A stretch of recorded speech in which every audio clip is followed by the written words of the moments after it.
querido William, Día de los Santos Inocentes. Espero que no nos traiga inocentadas. Pues qué más que las que estamos viviendo ahora, bueno, con estos años que estamos padeciendo. Bueno. Todo empezó, doctor, y vamos al grano, porque esto tiene que ser así. Vamos al oído, pues, William. Vamos, pues, al oído, doctor. La crisis que está viviendo el país hoy por hoy tiene un origen que fue denunciado en su momento por un embajador de los Estados Unidos en Colombia que se llama Lewis Stamps.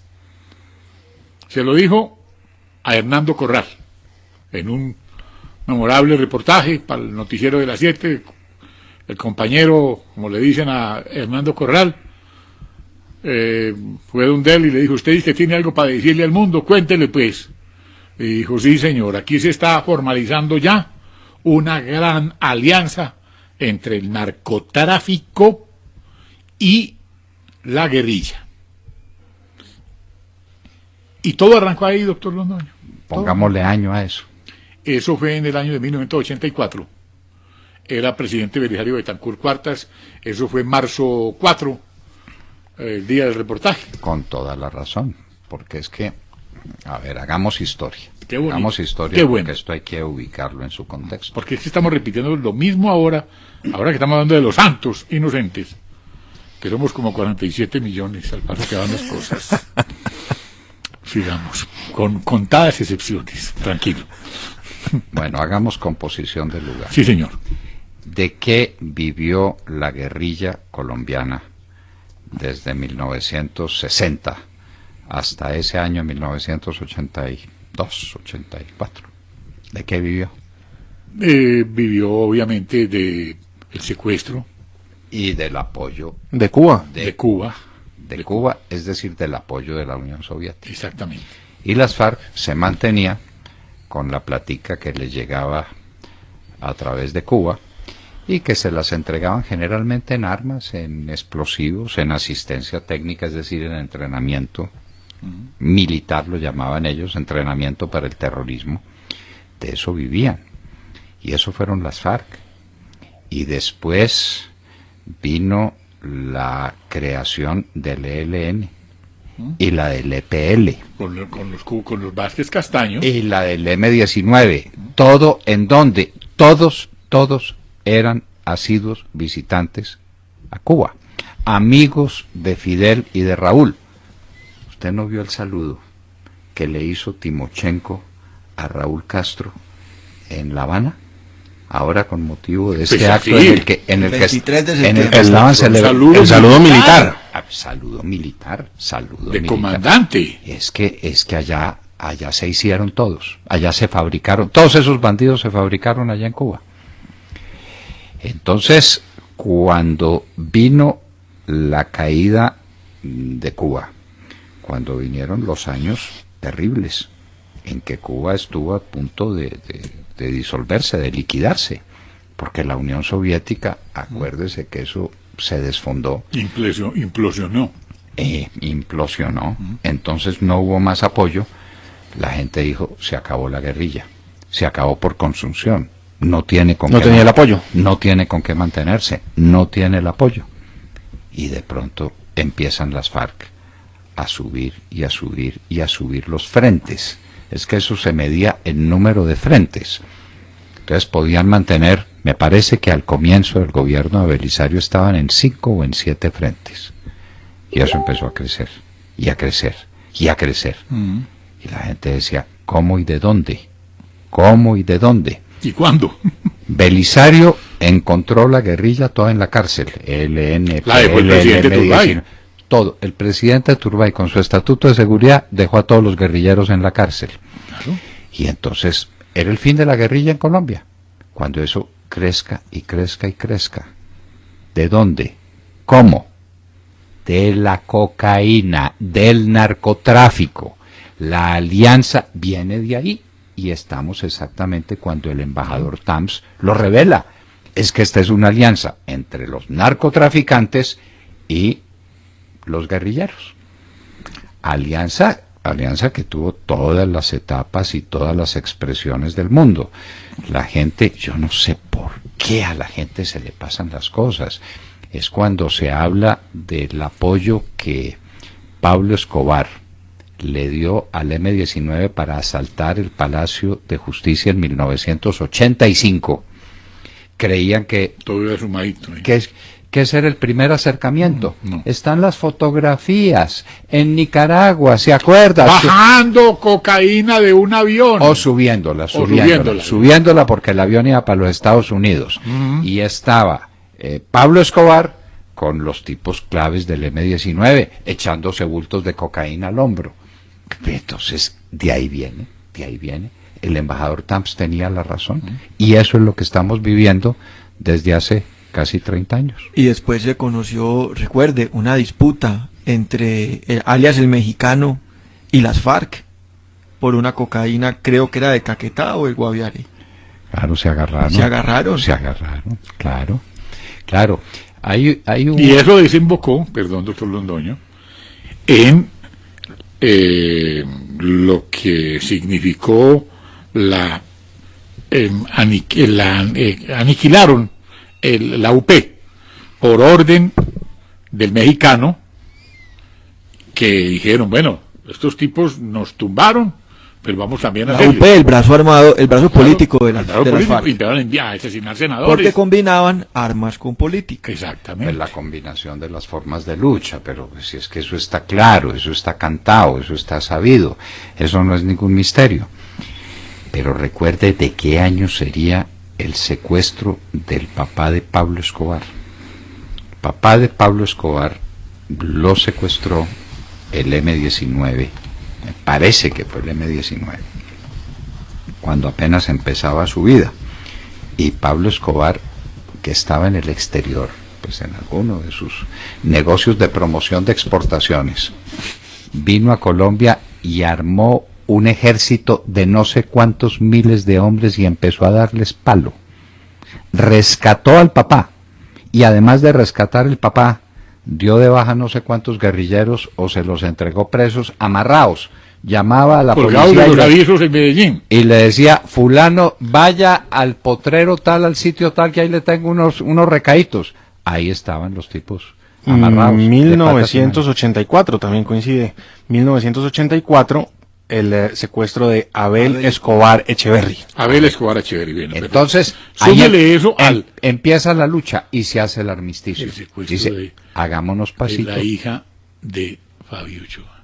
Ángela Ochoa. Sí, señor. También. Y entonces viene una guerra, pero en medio de la guerra, la alianza. Y empieza la alianza. Y sale el MAS. Y con la alianza, claro, muerte a secuestradores. Claro. Que era la organización de los mafiosos para defenderse de la guerrilla. Y especialmente no de la guerrilla de las FARC, porque esa estaba muy lejos, esa estaba metida por allá en Pato y Guayabero. Esos no salían de allá, pues, y tenían unos frentes, pero frentes todos metidos en la selva. Pero la guerrilla urbana o semiurbana, o rural o semirural, fue guerrilla del ELN, del EPL y del M-19. Porque esto es una deliciosa historia si es que fuera de otro país y no hubiera tanto dolor y tanta tragedia entre nosotros. ¿Cuáles fueron los primeros guerrilleros que armó Fidel Castro? Los bandoleros que habían quedado cesantes, los pájaros, los bandoleros liberales sobre todo, pero también godos, que habían quedado cesantes de la violencia liberal conservadora. Entonces hicieron el país imposible. Esto se llenó de bandidos por todas partes. Sangre Negra, Desquite, Pedro Brincos, el Mariachi, el Capitán Venganza, que era Nirra, claro, Chispas en Calarcá. ¿Cómo se llamaba el conservador Venganza? Que fue el que dio de baja aquí el general Harold Bedoya cuando era teniente de Efraín González.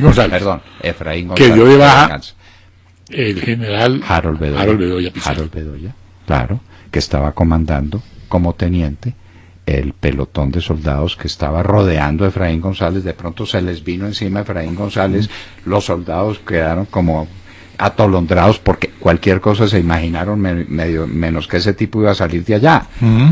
Y lo enfrentó Harold Bedoya y le pegó los tiros. Y ya iba a volar, estaba ya, sí, estaba listo. a 100 metros ya de perderse. No, ya listo para perderse.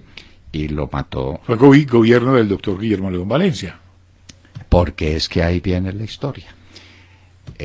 A estos hombres, ¿quién los enfrenta? Guillermo León Valencia. Claro, él enfrentó la pajaramenta, a los aplanchadores, a los chulavitas y a todo eso. Y un hombre con unos pantalones muy bien puestos. Y empezaron a caer todos esos que usted ha mencionado. Desquites, Sangre Negra, Chispas, Pedro Brincos, mariachis, eso caían todos, eso caían como moscas. Y el general Matallana dándolas, el coronel Matallana, era coronel en ese momento. Coronel Matallana. Pero eso era con las FARC, él estaba metido allá en Marquetalia. Exacto. En Marquetalia. Pero en el resto del país eran los demás miembros del ejército enfrentándose a estos bandoleros que eran espantosos, espantosos, y unos tipos bien armados. Valencia acabó con eso. Acabó con eso y por eso lo llaman el presidente de la paz. Presidente de la paz fue Guillermo León Valencia, que pacificó el país a base de imponer el derecho con la fuerza. Bueno, muy bien. Entonces, eso pasó y empieza Fidel Castro a armar otros grupos. ¿Pero qué grupos? Dijo, estos bandoleros no son capaces de hacer proselitismo político. No saben echar discursos, no saben quién fue Marx. No, aquí tenemos que hacer otra cosa. Vamos a coger una gente de alto perfil social, con conocimientos, los traemos aquí, los perfeccionamos ideológicamente y les damos armas. Y ahí nacen el ELN y el EPL. Nacen con los Vázquez Castaño y los curas, rebeldes. Claro, nacen de esa nueva visión, de que los guerrilleros tenían que ser gente ilustrada, gente capaz de transmitir el mensaje comunista, porque eso a simple bala no funciona. Y ahí nacieron el ELN y el EPL.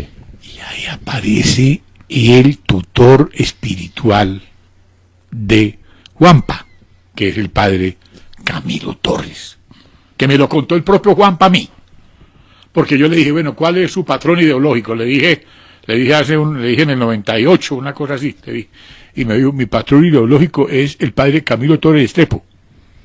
Bueno, desde ahí empezó la cosa. Una vida trágica. Cuando yo terminaba universidad, el ELN estaba en todo su furor y ahí vino la muerte de Camilo, muy poco tiempo después.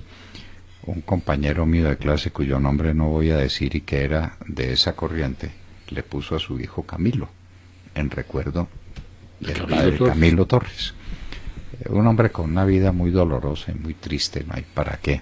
Como dice mi padre en un artículo memorable que escribió, que se llama Los soldados tienen nombre, una de las páginas más bellas que se han escrito en Colombia, en honor a los soldados caídos, a los soldados muertos.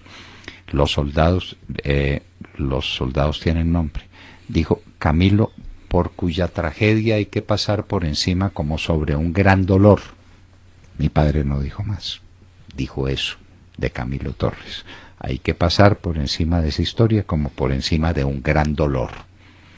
Bueno, Camilo Torres murió por allá, por el 66, 67, 68, y el ELN... En Patio Cemento. En Patio Cemento, ¿sí? Que lo dieron de baja las tropas de Álvaro Valencia Tovar, 66, año 66, que Álvaro Valencia Tovar había sido amigo personal de Camilo Torres, aquí en Bogotá.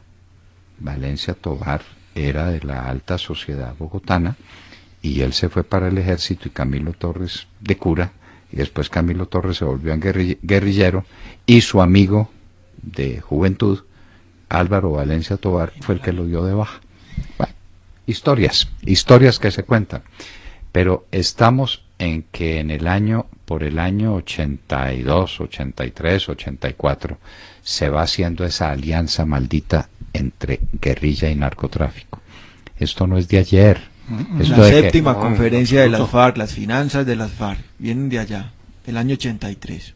La Ah. séptima conferencia. Exactamente. Allá. Año 83. Entonces es la combinación de las formas de lucha y la cocaína como el medio para enriquecer a las FARC. Y por eso, oh sorpresa, cuando pasa lo que pasó con el Palacio de Justicia en el año 85, la alianza entre Pablo Escobar y estos guerrilleros que habían sido ya sus amigos, ¿no? Sus compañeros de bultear en Nicaragua cocaína, pasa eso y la gente dice, bueno, pero a ver, ¿qué fue lo que sucedió? Si esta guerrilla debía estar en vía de extinción, si Turbay los había puesto presos a todos, si no tienen respaldo desde Cuba, ¿qué es lo que sucede? La cocaína. La cocaína es la respuesta. Y por eso las FARC, que no habían sido molestadas en ese tiempo, que Belisario estaba dedicado pues a otras cosas, a la poesía y a Ahora corriente los viernes a lo que con Nini Joana. Y eso con fue- todos los y- amigos allá en la casa de Nariño. Una relación planteada desde la séptima conferencia en 1983. Y miren lo que estaba leyendo, de la octava conferencia ya en el año 93. ¿Saben cuál era la declaración política de las FARC para que se queden aterrados? El nuevo gobierno para alcanzar la paz. El nuevo gobierno. ¿Y cómo es la cosa? el nuevo gobierno para alcanzar la paz. Ese discurso no es nuevo, Sí. eso no se lo están Está inventando buenísimo. ahora, Sí. eso es viejo, Sí. ese ha sido el eterno cuento de El que nuevo- va. El 28 de noviembre de 1981 se escogió como candidato presidencial al doctor Belisario Betancur para regir los destinos del país del 81 al 86. Lo sometieron a consideración con el doctor Álvaro Gómez. No aceptaron estudiar el programa de gobierno, que eso fue un error. Mucha gente protestó por eso y dijo, esto no se puede hacer así, porque quién sabe qué viene, qué caballo de Troya se viene aquí. Yo fui convencionista, recuerdo como si fuera ahora, y yo voté por Álvaro Gómez, solitos. Pues fue una cosa, y ganó Belisario. Y él comenzó a trabajar por debajo cuerda, ese proceso de paz que aumentó el número de frentes guerrilleros, como lo dijo el doctor ahorita, De las FARC. de las FARC, el número de frentes, que eran como 5, y eso fue creciendo como espuma. A 45, a 40 y no sé cuántos. Y entonces reunía el A Congreso y se reunía y decían, no, es que tenemos que dar la paz, y Augusto Ramírez Ocampo era la voz cantante. Pero ¿de qué manera? Entonces, ¿qué viene con Augusto Ramírez Ocampo? Augusto Ramírez Ocampo sale y protesta por las declaraciones de Lewis Tams. Es el colmo, esto va contra la paz de Colombia, esto no lo podemos permitir. Aquí tenemos que firmar la paz con Tiro Fijo y sus muchachos. Claro, Augusto Ramírez. Mientras estaban haciendo la paz en Centroamérica, Claro, la paz de Contadora, de Contadora. que era también la paz con los guerrilleros Con centroamericanos. los mismos que traficaban droga con Pablo Escobar. Con los Claro, socios. porque eso sucedía Los desde socios. Cuba también, con Pablo Escobar, y nadie decía. Bueno, ¿qué tal si seguimos mañana? Este al oído está muy Es que sabroso, está muy sabroso. pero lo seguimos mañana. No, mañana seguimos, porque es que esta es la historia, porque es que se está repitiendo el mismo cuento. Claro. El mismo cuento ahora. Claro, y no es que se esté repitiendo por casualidad, sino que los actores son los mismos, la técnica Claro. es la misma, todo es igualitico. Mañana seguimos con ustedes y estábamos hablando con ustedes Al oído. 7:43.